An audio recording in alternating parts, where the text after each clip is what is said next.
I was standing at the entrance of the church, holding the bouquet so tightly that my nails almost pierced the palm of my hand. The white dress weighed on my shoulders like a sentence. People whispered behind me, and I pretended not to hear. My father was supposed to be by my side at that moment, ready to walk me down the aisle. But he wasn't there. My mother wasn't either. My brother, who promised to be there, had simply disappeared. They forgot about my wedding. They weren't late. They didn't have an emergency. They simply forgot that I existed. When the event organizer asked me for the third time if I wanted to postpone the ceremony, I felt something break inside me. It wasn't anger. It was something deeper, quieter. It was the confirmation of something I had known since childhood. To my family, I was never important enough. I took a deep breath, wiped away the tears that refused to stop falling, and said no. I wasn't going to postpone it. I would get married alone if I had to. And that's exactly what I did. I walked down the aisle with no one by my side. The guests looked at me with pity, and I hated every second of it. But when I saw Ethan's face, my fiancé, full of love and pain for me, I knew I was making the right choice. He held my hands and whispered that I would never be alone again. And at that moment, for the first time in my life, I believed that someone truly cared about me. But let's go back a bit. You need to understand how I got here. I grew up in a house where silence was the most common language. My parents weren't bad people, at least not in the traditional sense. They didn't yell, they didn't hit, they didn't do anything that could easily be identified as abuse. But they also didn't see me. Literally. I could spend the whole day drawing in the living room, creating entire worlds on paper, and my mother would walk in, look at my brother watching TV, and ask if he wanted a snack. I was invisible. My brother, on the other hand, was the sun around which everything orbited. He got average grades at school, and my parents celebrated as if he had won the Nobel Prize. I got a full scholarship to study graphic design at the university, and my mother said it was nice but that I should think about something more stable, like being a teacher or a secretary. When I showed my first professional project to my father, he glanced at it quickly and said it looked nice but that he needed to help my brother with his resume. I learned early that love, in my family, was conditional. And I never met the right conditions. So I stopped trying. I stopped showing my drawings. I stopped sharing my achievements. I stopped calling on birthdays hoping they'd call me back. I just moved on. I built my life away from them, and I thought I was fine. I thought I was over it. Until my wedding day. I had told them 6 months in advance. Sent a printed invitation. Called 3 times to confirm. My mother said she'd be there, that she wouldn't miss it for the world. My father grumbled something about being busy but promised he'd find a way. My brother said he'd bring his new girlfriend and that he was excited. I believed them. Like an idiot, I believed them. On the morning of the wedding, I called to make sure. No one answered. I sent messages. Nothing. When I finally managed to talk to my mother, 2 hours before the ceremony, she sounded surprised. Oh, it's today? I thought it was next week. Your brother's having car trouble. I need to help him. We'll try to come later, okay? She hung up before I could reply. I sat on the floor of the hotel room where I was getting ready, still in my robe, and cried in a way I hadn't since I was a child. The makeup artist didn't know what to do. My friends tried to comfort me, but what could they say? There are no words for that kind of rejection. But I stood up, got ready, and got married. In the 2 years that followed, Ethan and I built an incredible life together. He was everything my family had never been. Present, caring, proud of me. When I launched my own digital animation company, Ethan was my first investor. When I spent sleepless nights developing projects, he stayed up with me, bringing coffee and reminding me to breathe. He believed in me in a way no one ever had. And the company took off. I'd always been good at design, animation, creating things people wanted to watch. But I never imagined I could turn that into something so big. I started by making videos for small brands, then moved on to larger agencies, until a Hollywood production company contacted me. They wanted me to create the entire visual identity for a new series. The project was a success. And suddenly, everyone wanted to work with me. In less than 2 years, my company was worth millions. When a major entertainment corporation offered me $16 million for Crescent Motion Studio, I almost fainted. Ethan said the decision was mine, but that he'd support me no matter what. I accepted. I signed the contract on a sunny Tuesday, and that night we had dinner at a fancy restaurant where I couldn't stop smiling. I waited. 4 days, I waited. Waited for my parents to call. Waited for my brother to text. Waited for some sign that they had seen the news, because the sale had been published on business and tech sites. I didn't tell them directly because I wanted to see if they cared enough to find out about my life on their own. They didn't call. Not a message. Not an email. Nothing. That's when I realized something important. They were never going to change. No matter how much I achieved, how much I grew, how successful I became. To them, I would always be the invisible daughter. The second choice. The one who didn't matter. And that's when I bought the Ferrari. It wasn't for show. It wasn't to prove anything to anyone. It was because I could. Because I had worked hard, built something from scratch, and deserved to reward myself. The Ferrari was red, shiny, perfect. It cost $135,000, and when I sat in the driver's seat for the first time, I felt something I had never felt before: freedom. I took a picture, posted it on social media. Didn't mention the price, didn't write an inspirational caption, just wrote, "New chapter." And I posted it. 12 hours later, my phone rang. It was my mother. "Hi, sweetie. It's been so long. How are you?" I stayed silent. She never called. Never. "I saw your picture. What a beautiful car. Things must be going really well for you, huh?" I said yes, they were.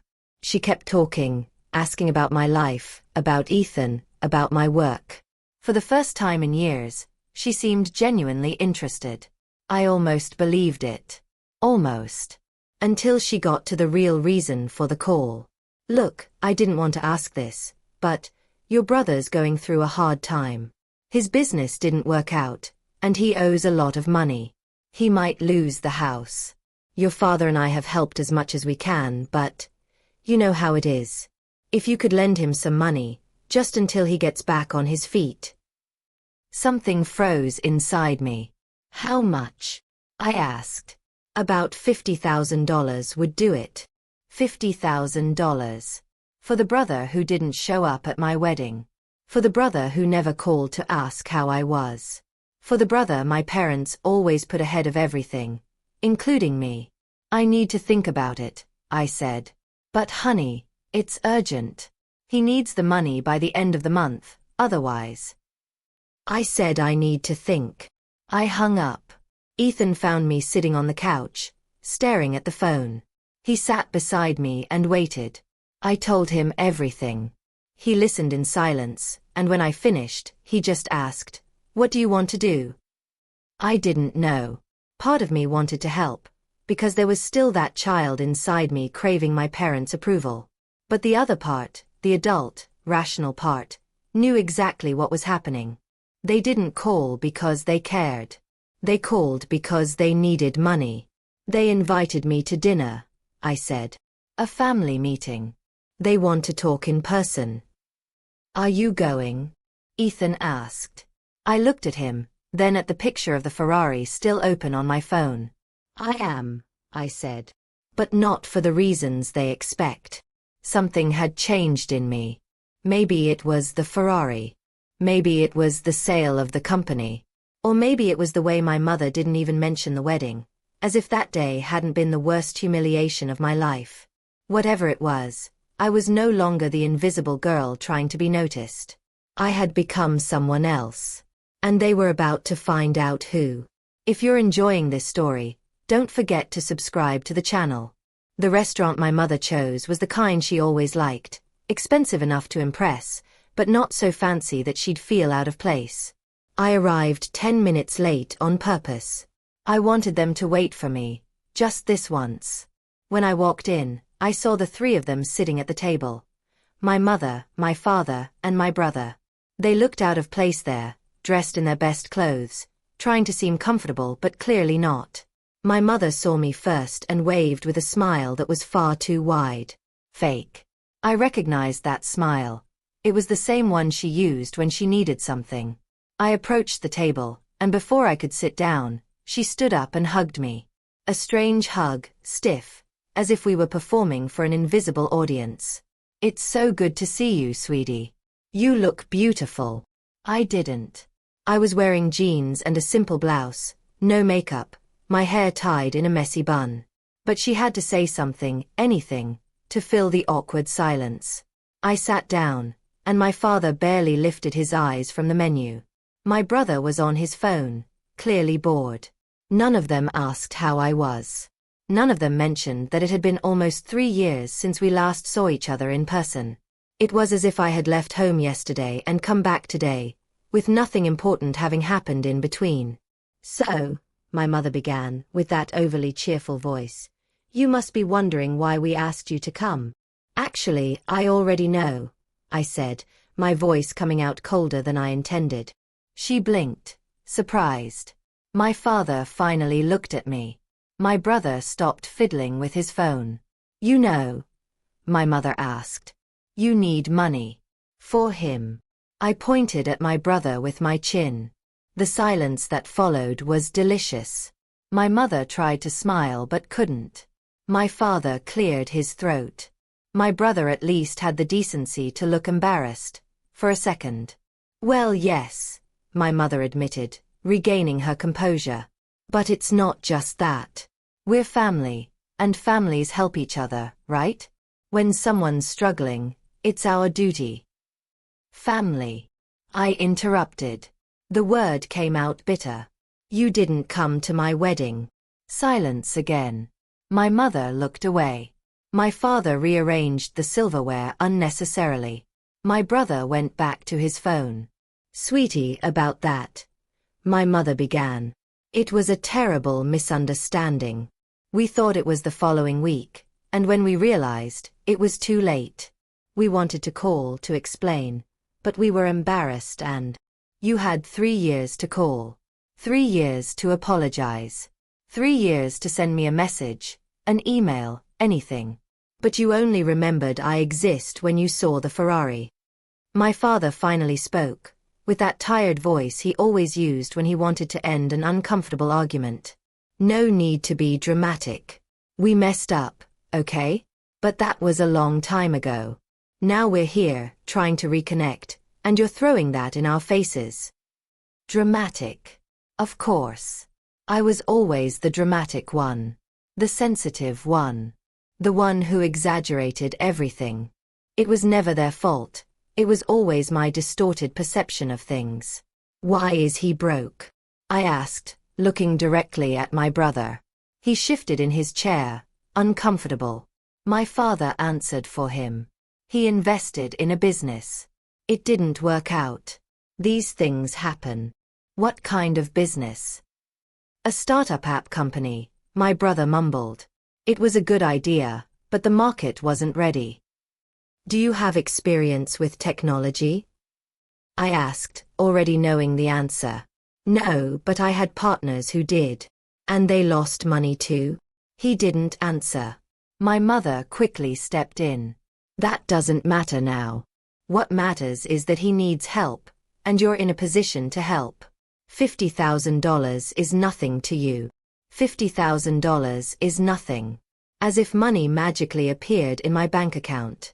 As if I hadn't spent years working 16-hour days, building my company from scratch, facing rejection, fighting to be taken seriously in a male-dominated market. As if everything I achieved had no value, no effort, no tears. And why should I help? I asked. The question caught them off guard. It was so obvious, in their minds, that I should help. After all, I had money, and he needed it. Simple as that. Because he's your brother, my mother said, as if that explained everything. He didn't show up to my wedding. You're still hung up on that. He didn't call when I launched my company. He was busy with his own projects. He didn't congratulate me when I sold my company for $16 million. That shut them up. My mother opened her mouth, closed it, opened it again. My father looked at me as if he were seeing me for the first time. My brother turned pale. 16 million, my father repeated. Yes. You sold your company for $16 million? Yes. And you didn't tell us?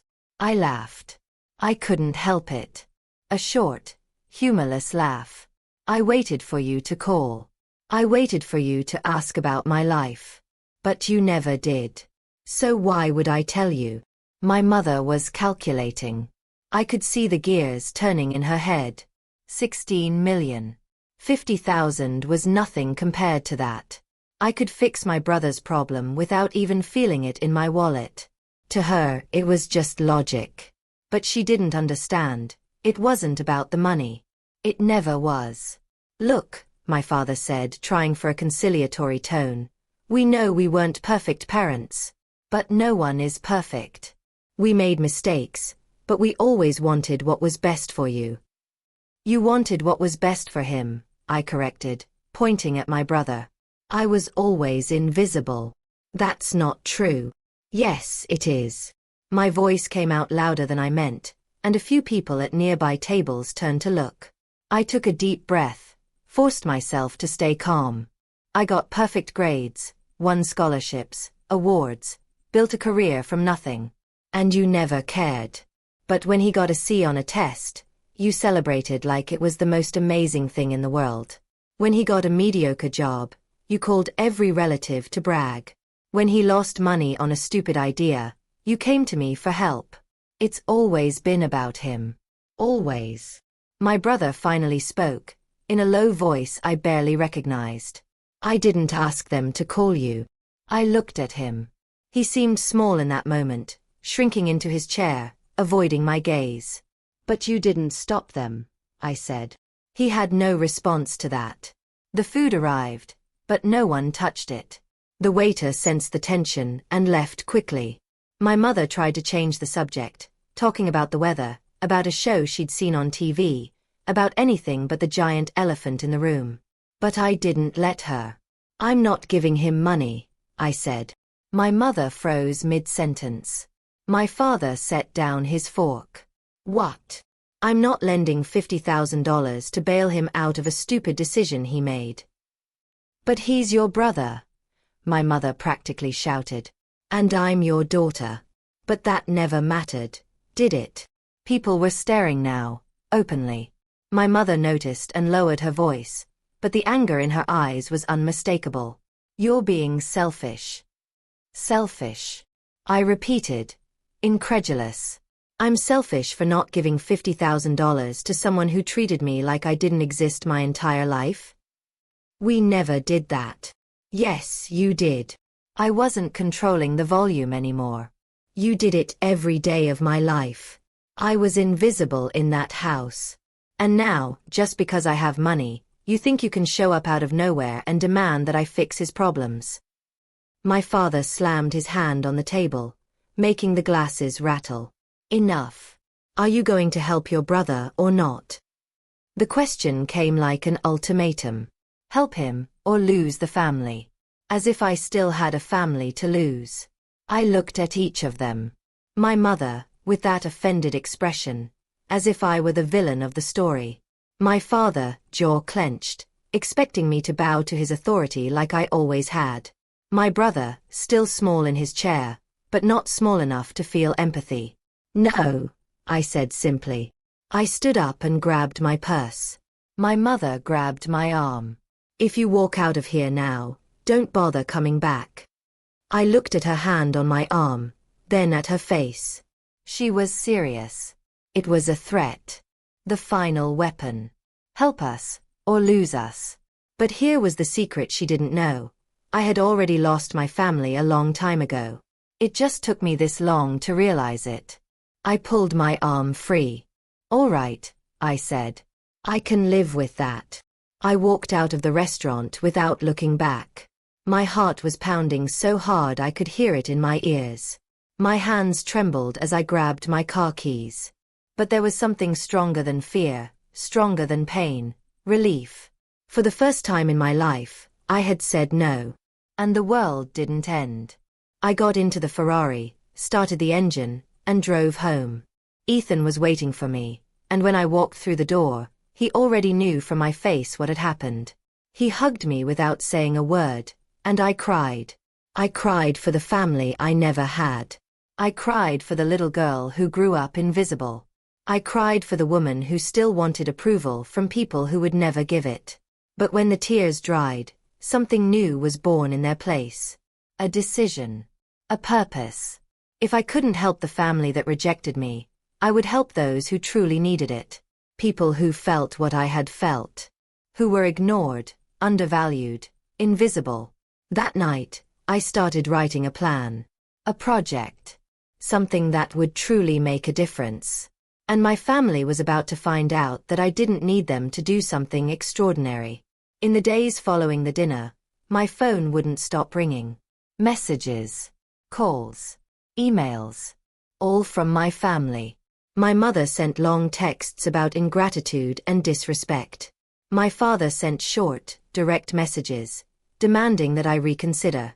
My brother, for the first time in years, tried to talk to me directly, saying he didn't want to cause problems but that he really needed help. I blocked all of them. It sounds cruel, I know, but it was necessary. Each message was an attempt to pull me back into that place where I didn't matter, where my achievements were invisible and my needs irrelevant. I had spent my whole life in that place. I wasn't going back now. Instead, I threw myself into the project I had started sketching that night after dinner. I spent hours researching, making spreadsheets, talking to lawyers and accountants. Ethan brought me coffee and dinners I barely touched, so focused was I. He didn't ask what I was working on. He just stayed there, present, supporting me in the quiet way only he knew how. 3 weeks later, I had something concrete. Something real. Something that would change everything. I called a meeting with my accountant, my lawyer, and Ethan. When I explained my idea, the accountant was silent for a long moment before asking if I was sure. My lawyer wanted to review everything 3 times. Ethan just smiled and said he was proud of me. I was going to create a foundation. Not just any foundation, but one specifically dedicated to supporting young women in digital arts, animation, and design. Women who, like me, had talent but no resources. Who were ignored, underestimated, invisible. I would give them what no one ever gave me, a real chance. And I would invest $16 million in it. All the money from the sale of my company. My accountant nearly fell out of his chair when I said the amount. He tried to convince me to start smaller, test the concept, be more conservative. But I didn't want to be conservative. I wanted to make noise. I wanted to create something impossible to ignore. The foundation would be called the Rivera Media Foundation, in honor of the professor who believed in me when I was in college. She had been the first person, besides Ethan, to tell me that my work was exceptional, that I had a gift. She had died 2 years earlier from cancer, and never knew the impact she had on my life. Now she would have a legacy. It took 2 months to structure everything legally. To create the bylaws, register the foundation, build the board, establish the selection criteria. I wanted it to be perfect. Every detail mattered. It wasn't just about giving money, it was about giving real opportunity, mentorship, connections, visibility. The foundation would offer full scholarships, equipment, workspace, access to industry professionals. But more than that, it would offer something priceless, someone who believed in them. Throughout this process, my family kept trying to reach me. When they realized I had blocked them, they started using different numbers. They called from friends' phones, sent messages through distant relatives I didn't even know existed. The persistence was almost impressive. Until one day, my mother showed up at my house. I was in the office when the doorbell rang. Ethan had gone to a meeting, so I answered it myself. When I opened the door and saw my mother standing there on the porch with an expression that tried to look remorseful, something inside me froze. "How did you get my address?" was the first thing I asked. "You're my daughter. I have the right to know where you live." She didn't. I had never given my new address to any of them. But arguing about that wouldn't get me anywhere. "What do you want?" I asked, not moving from the door. "To talk. Just talk." She looked inside the house. "Can I come in?" Everything in me screamed to say no, to slam the door in her face. But there was a small part, that wounded child still living inside me, that wanted to believe that maybe, just maybe, she was there for a genuine reason. I let her in. We sat in the living room. She looked around, noticing the paintings on the walls, all my works from different stages of my life. The modern furniture. The view from the window. She didn't comment, but I saw the quick flash of envy in her eyes. "You have a beautiful house," she said finally. "Thank you." Silence. She fidgeted with her hands, nervous. I waited. I wasn't going to make it easy for her. "Look," she began, "I know things didn't go well at the restaurant. I was nervous, your father was stressed, and we ended up saying things we shouldn't have. But we're your family. We can't just stop talking." "You stopped talking to me years ago," I said. "You only came back when you needed something. That's not fair." "Not fair." I laughed, a dry sound. "You didn't come to my wedding. You didn't call when I started my company. You didn't congratulate me when I sold it. But when you saw that I had money, suddenly I existed again. And you want to talk to me about fairness." She turned red. Anger or shame, I couldn't tell. "We made mistakes. But you weren't easy either. Always so closed off, so distant. How were we supposed to know what was going on in your life if you never told us anything?" So it was my fault. Of course. It was always my fault. "I stopped telling you because you never listened," I said, keeping my voice calm. "But I didn't come here to argue about the past. What do you really want?" She looked down. Took a deep breath. "Your brother is going to lose his house. The creditors have already filed a lawsuit. If he doesn't pay by the end of the month, he'll lose everything. He has a family now, a fiancé. They'll be out on the street. He was engaged. I didn't even know that. Of course I didn't. And that's my problem because you can help. You have plenty of money. $50,000 is nothing to you." I took a deep breath, counting to 10 in my head. She wasn't going to give up. She had come all the way here, found my address, invaded my space. And she would keep pushing until she got what she wanted, or until I threw her out. "I'm not giving him money," I said for the last time. She stood up, furious now. "So you really don't care about your family? You're so full of yourself with your money and your fancy car that you've forgotten where you came from." "I haven't forgotten where I came from," I said, standing up too. "I came from a house where I was invisible. Where nothing I did was ever good enough. Where I learned early that love was conditional, and I never met the right conditions. I haven't forgotten. I've just decided I won't accept it anymore. You're ungrateful. And you're manipulative." The words came out before I could stop them. She went pale. For a moment, I thought she was going to hit me. But instead, she grabbed her purse and walked to the door. "You'll regret this," she said, her hand on the doorknob. "When you need us and we're not there, you'll see what it's like to be alone."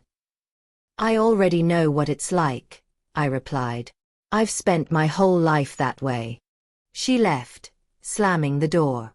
I stood there trembling, trying to process what had just happened.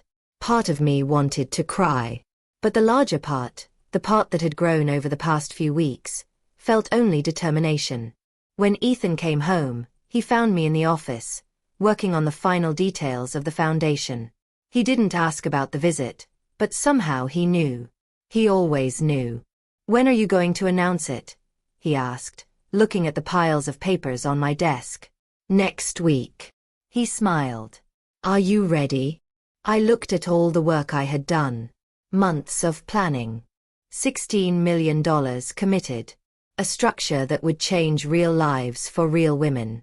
A legacy that would last far beyond me. I am, I said. On the day of the announcement, I chose to do it through an interview with a major business magazine. They had contacted me months earlier, wanting to do a feature on the sale of my company. I had postponed it until I had something more meaningful to talk about. The journalist was a woman in her 40s, experienced, with a look that saw beyond rehearsed answers. When I told her about the foundation, about the amount of the investment, about the purpose, she was silent for a moment. $16 million, she repeated. All the money from the sale of your company. Yes. Why? It was the right question. The one that mattered. Because when I was 20, a professor told me I had talent. She was the first person who truly believed in me. She gave me a chance no one else would. And that chance completely changed my life. I want to do that for other women. I want them not to have to wait for someone to believe in them. I want to be that person. The interview was published on a Thursday. By Friday morning, it had gone viral. News sites picked up the story. Social media exploded. My name was everywhere, associated not with the Ferrari, not with the sale of the company, but with the foundation. With legacy. With purpose. And then my phone started ringing. My mother. My father. My brother. All magically unblocked, all calling at the same time. I didn't answer. Instead, I watched the messages come in, confused, angry, desperate. You gave all your money to strangers? How could you do this to your own family? You'll regret this. But there were other messages too. Messages from women I didn't know, telling their stories. Thanking me. Crying. Saying that for the first time someone saw them. I didn't regret it for a single second. The foundation began operating a month later. The selection process attracted more than 1,000 applicants. We chose 20 for the first class. Among them was a 19-year-old girl named Lily, who reminded me so much of myself at that age that it hurt to look at her. Shy. Talented. Invisible. At the welcome ceremony, when she thanked me with tears in her eyes, I knew I had made the right choice. My family never tried to contact me again after that. I heard through others that my brother lost the house, that my parents had to help him financially, and that it affected their retirement. Part of me felt pity, but the larger part knew they had made their choices, just as I had made mine. And I was at peace with that. In the days following the dinner, I thought the worst was behind me. That after the foundation's announcement, after my family's silence, I could finally move on. But I was wrong. 3 months after the launch of the Rivera Media Foundation, my mother did something I never imagined she would do. She gave an interview. Not to a small magazine or an obscure blog.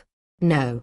She chose a local television program with a considerable audience, especially among people her age.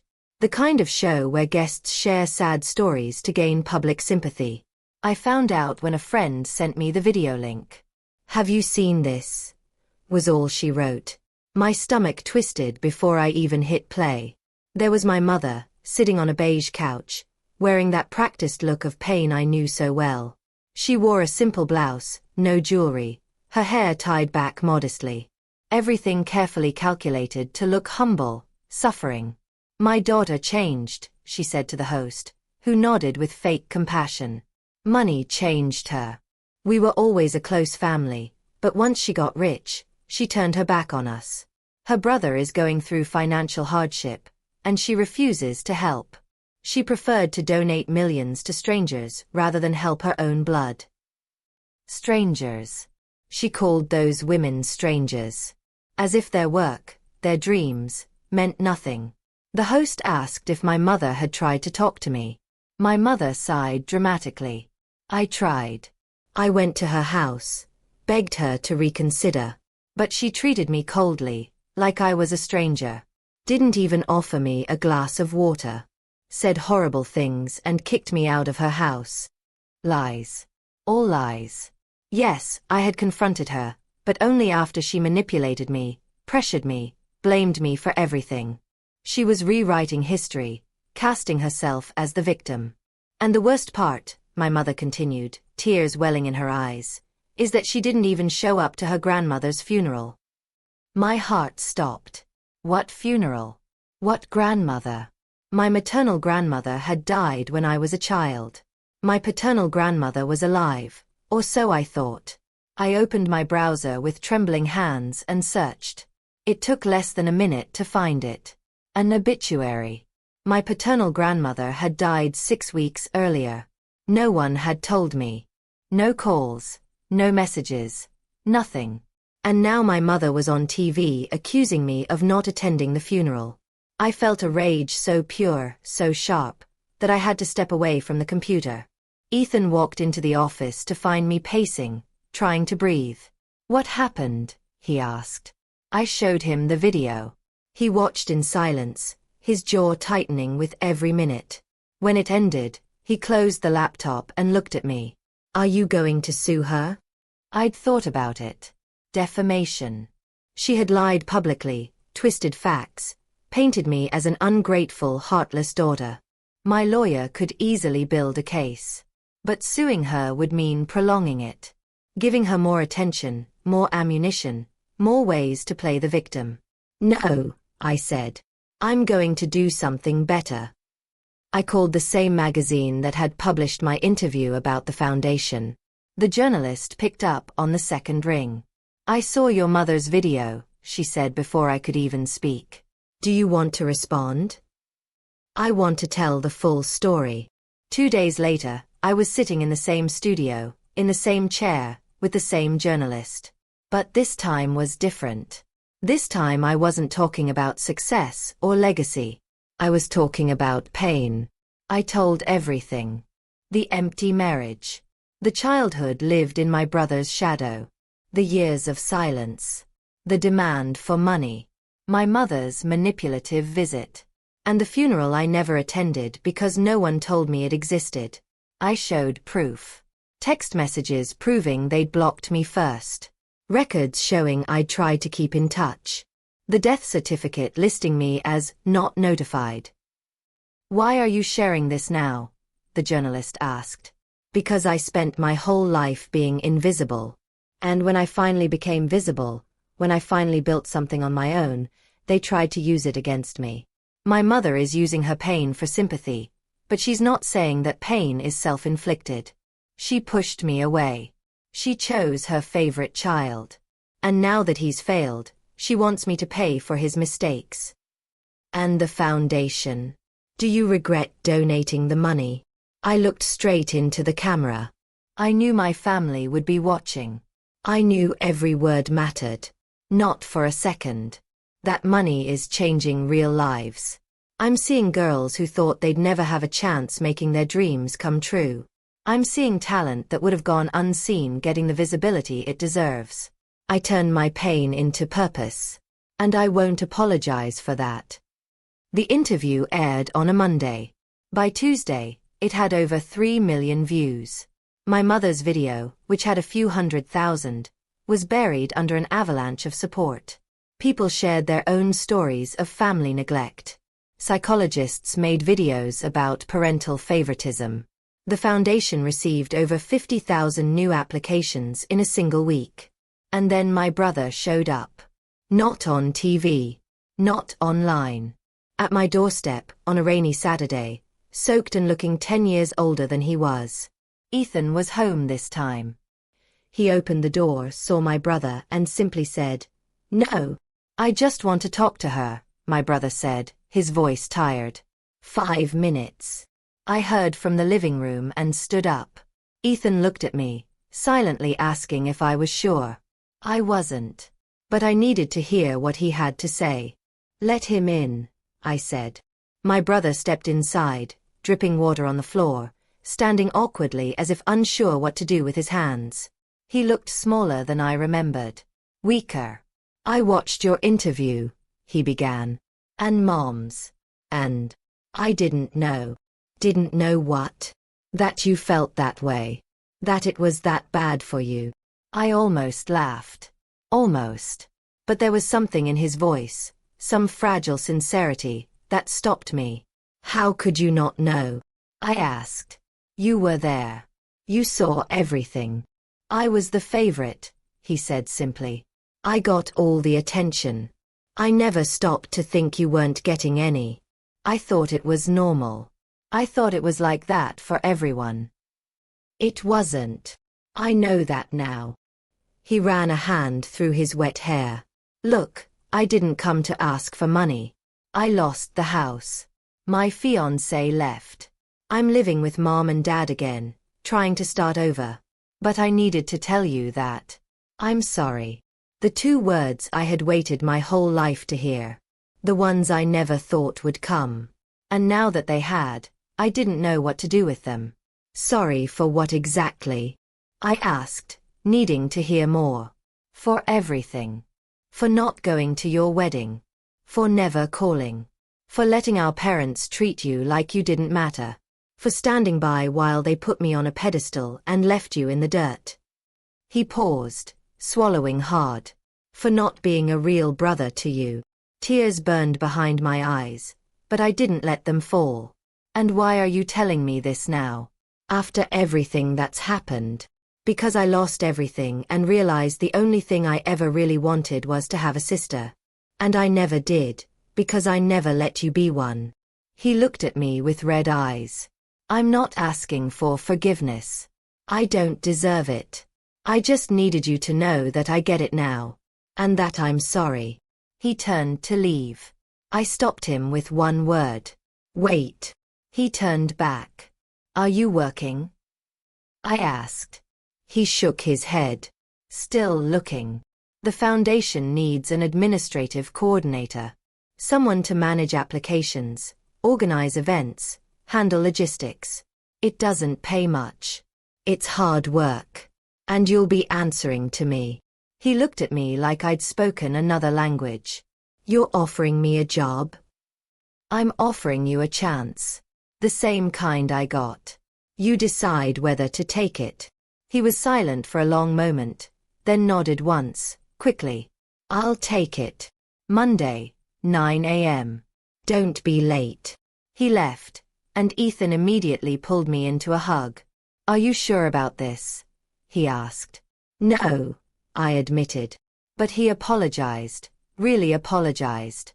And maybe people deserve second chances when they truly understand what they did wrong. My brother showed up Monday at 8:45. Worked harder than I expected. Never complained. Never asked for favors. And slowly, very slowly, we began to build something we'd never had before, a real relationship. My parents, on the other hand, never apologized. They gave more interviews, trying to win sympathy, but fewer and fewer people believed them. Eventually, the shows stopped calling. People stopped caring. And I stopped thinking about them. The foundation grew. Within a year, we had supported over 100 women. Their stories filled my heart in a way money never could. I saw them getting jobs, launching projects, winning awards. I saw them becoming visible. And for the first time in my life, I felt seen too. Not for what I had, but for what I did. Not for the money, but for the impact. The Ferrari was still in the garage. I rarely drove it anymore. It had served its purpose. It reminded me of my worth. It had been the spark that started everything that came after. But I didn't need it anymore to remember who I was. I already knew. 2 years had passed since that rainy day when my brother showed up at my door. 2 years since he started working at the foundation. 2 years since I stopped waiting for my parents to change and began truly living. The Rivera Media Foundation had become something bigger than I ever imagined. Not just in size, but in impact. We had expanded to 3 states, supported over 300 women, and created a mentorship network that connected established professionals with young talent. Companies began reaching out to us, wanting to hire our graduates. Animation festivals created special categories for foundation projects. But the moment that truly defined everything happened on an autumn afternoon, during the graduation ceremony for the third cohort. I was sitting in the front row, watching 20 women receive their certificates. Each of them had a story. Each of them had been invisible at some point. And now they were there, radiant, holding impressive portfolios and real job contracts. One of them, a girl named Lily, 22 years old, stepped onto the stage to give the graduation speech. She was shy, the kind of person who spoke softly and avoided eye contact. But when she grabbed the microphone, something changed in her. 2 years ago, she began, her voice trembling slightly, I was ready to give up. My family didn't believe digital art was a real career. My teachers told me I needed to be more realistic. I even started believing maybe they were right. That I was just a dreamer with no future. She paused, looking directly at me. Then I found the Rivera Media Foundation. And for the first time in my life, someone told me that my work mattered. That I mattered. Not because of who my family was, not because of how many connections I had, but because of my talent and dedication. Tears ran down her face now, but she continued. Today I'm signing my first contract with an animation studio in Los Angeles. I'll be working on a feature film that hits theaters next year. And none of this would be possible if it weren't for a woman who turned her pain into purpose. Who decided that other people didn't have to go through what she went through. She looked at the audience full of families, friends, mentors.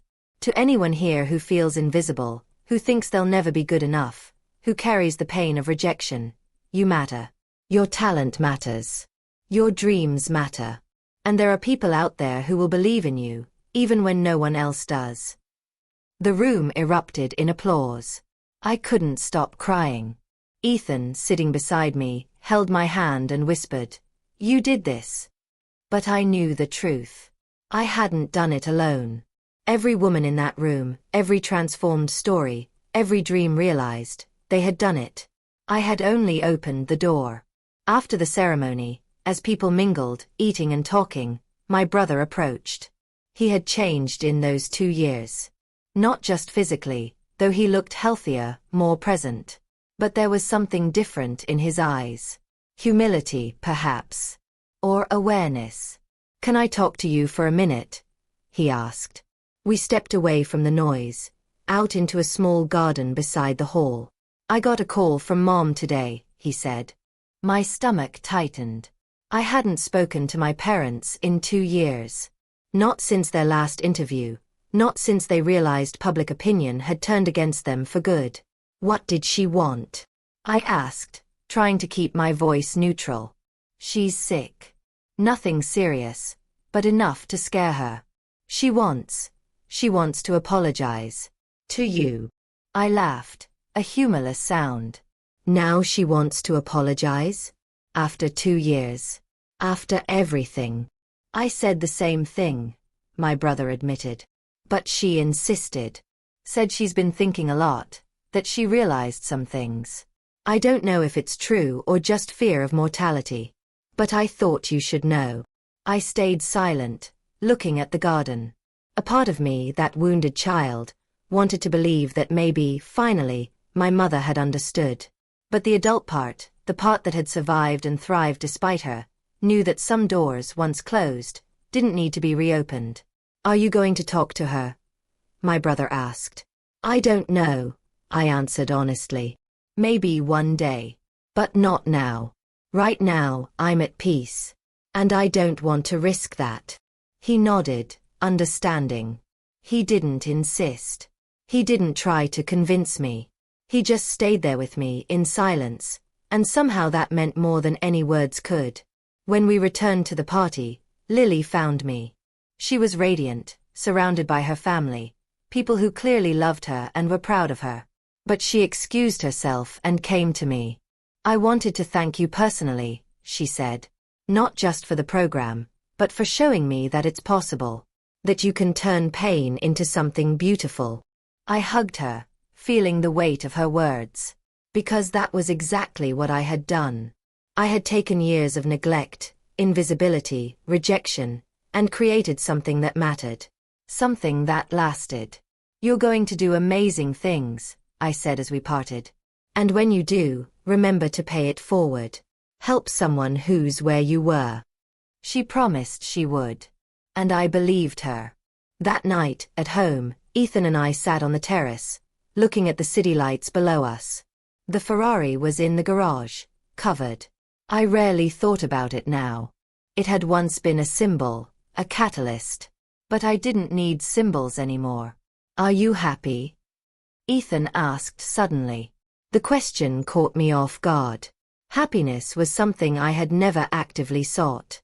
It had always been about surviving, proving my worth, achieving something that would finally make my parents see me.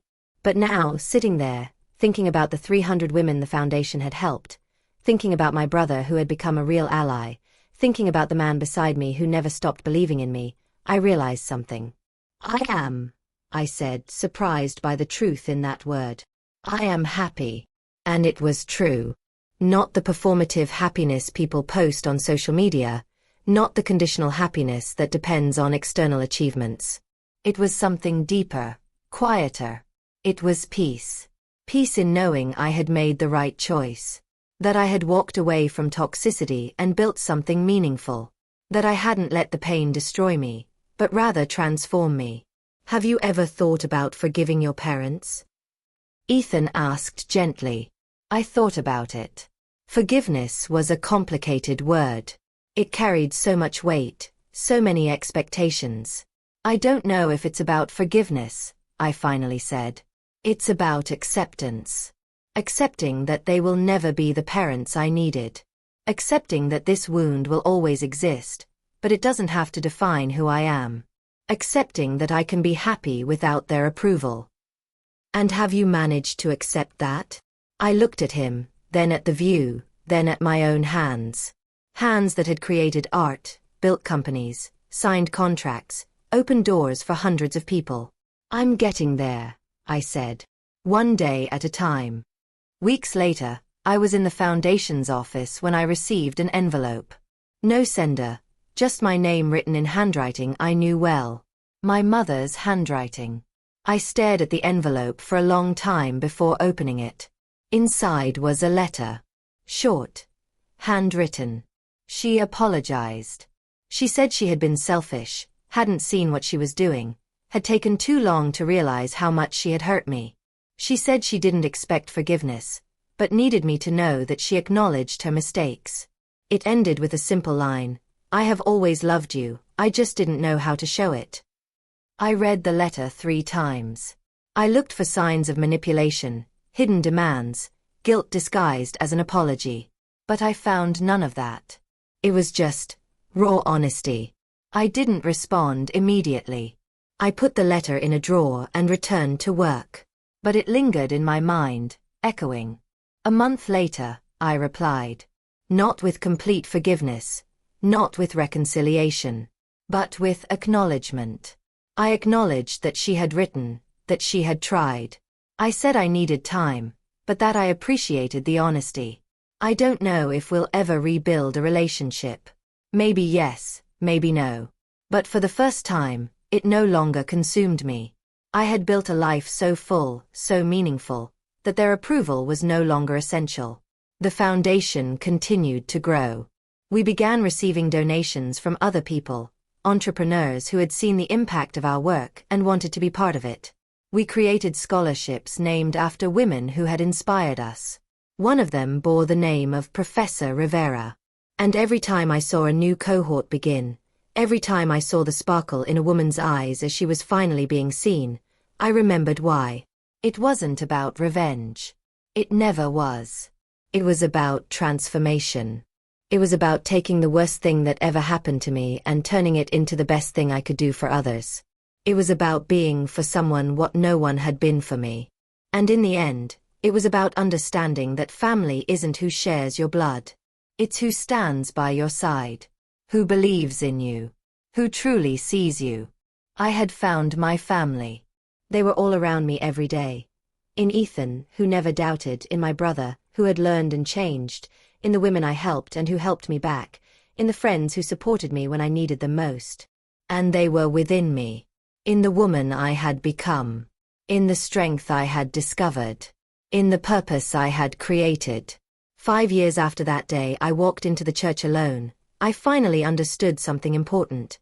I was never truly alone. I had always had myself. And in the end, that was enough. More than enough. It was everything. If you enjoyed this story and want to see more inspiring content like this, don't forget to subscribe to the channel. Your journey matters too, and I would love to have you here with us.